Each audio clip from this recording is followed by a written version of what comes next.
Watch this.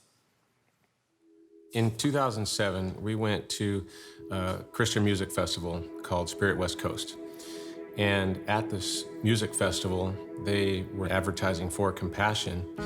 And that was our first exposure to the ministry. During that time, we had young boys, and we thought it would be a great idea to, spread our worldview and have our boys think outside of themselves. So we picked up 2 kids. And in 2009, we said, okay, boys, you can pick 2 more. Each of you go pick one. And so Gabriel handed us one, and Corbin handed us one, and you get in a line. And then Corbin comes running up and says, no, I changed my mind, I want this one. And I didn't have the heart to swap it out. I had already had, for however many minutes I was in line, this child. And so that's how we ended up with 5 kids, because I didn't want to swap them out. Well, I had experience in high school. We had a club where we adopted a kid.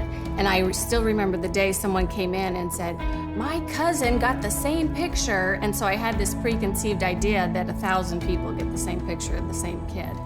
And so when we saw the structure of Compassion and how the regular correspondence, the regular updates, we have pictures of these kids from, age 2 all the way up to 17, because they, continually update you on how they're doing and what's going on in their life. But seeing the legitimacy of the correspondence coming back and forth, and that gave us reassurance that this was a legitimate organization that was doing what they said they were going to do.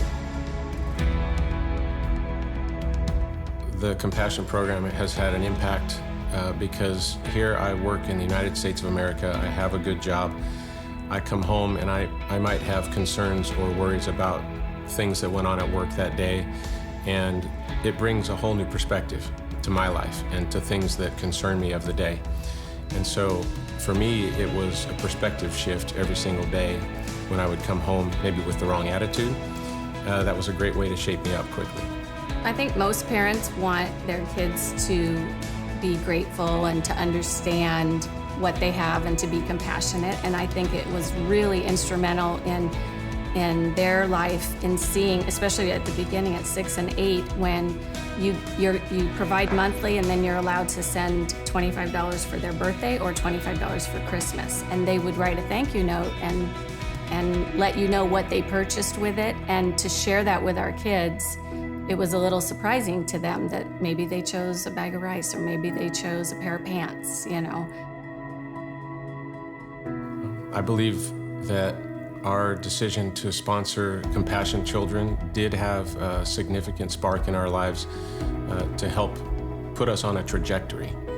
I think, speaking of the generosity gene that was sparked in my wife and what we saw in our boys, that they were no longer clinging as tightly to material things and seeing that God was providing for them and that they could really afford to be generous, and God would still take care of them.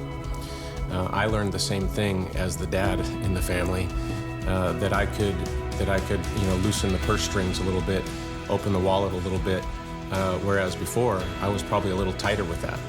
And so I think God has put us on a trajectory to open things up and allow Him to work through us, and not having us cling to the material things that we have here on earth.